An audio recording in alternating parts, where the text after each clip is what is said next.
आजच्या या पदग्रहण सोहळ्यासाठी उपस्थित असलेले आमचे लाडके नेते, महाराष्ट्र राज्याचे माजी मुख्यमंत्री माननीय खासदार श्री अशोकरावजी चव्हाण साहेब, खासदार अजित गोपछाडे साहेब, माननीय श्री अमरनाथजी राजूरकर साहेब, माननीय आमदार बालाजीभाऊ कल्याणकर, आनंदजी बोंढारकर आणि सर्व माझ्या सासर माहेर या ठिकाणून आलेले माझे पाहुणे मंडळी, मित्रमंडळी या सर्वांना मी धन्यवाद देते की आपण या सोहळ्यासाठी इथं आलात।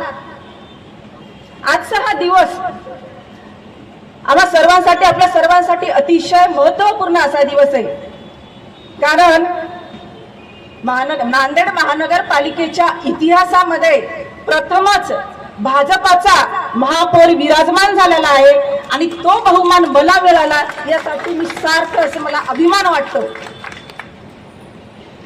आपल्या देशाचे पंतप्रधान नरेंद्रजी मोदी साहेब, तसेच गृहमंत्री अमितजी शहा, राष्ट्रीय अध्यक्ष नितीनजी नवीन यासारखं खंबीर नेतृत्व भाजपला लाभलेलं आहे।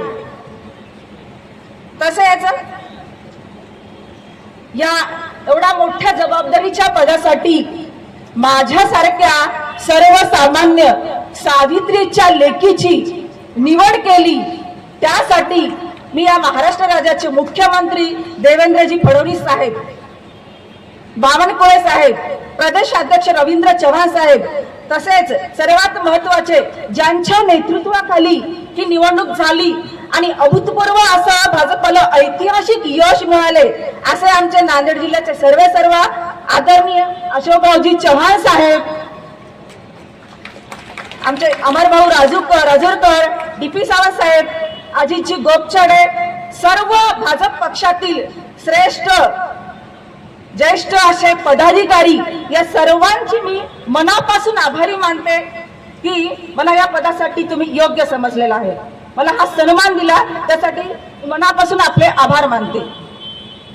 खूप आनंद झाला, खूप भावना आहेत मनामध्ये, पण सर्वच भावना व्यक्त करता येत नाही, पण ज्या आपल्या भावना आहेत ते मी माझ्या कामातून नक्कीच पूर्णत्वास नेईल असे मी या ठिकाणी आश्वासन देते।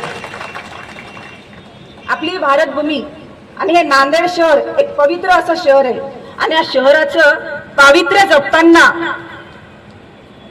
नांदेडला विकसित नांदेड करताना स्वच्छता असो, पाणी प्रश्न असो, विजेचा प्रश्न असो, जे काही पायाभूत प्रश्न असतील त्या प्रश्नांना मी अग्रक्रम देईल। नांदेड शहर हे विकसित शहर बनवण्यासाठी माझा 100% प्रयत्न राहील। अशोकराव चव्हाण साहेबांचा संकल्पनेतील नांदेड शहर करणे हाच माझा पहिला ध्येय असेल।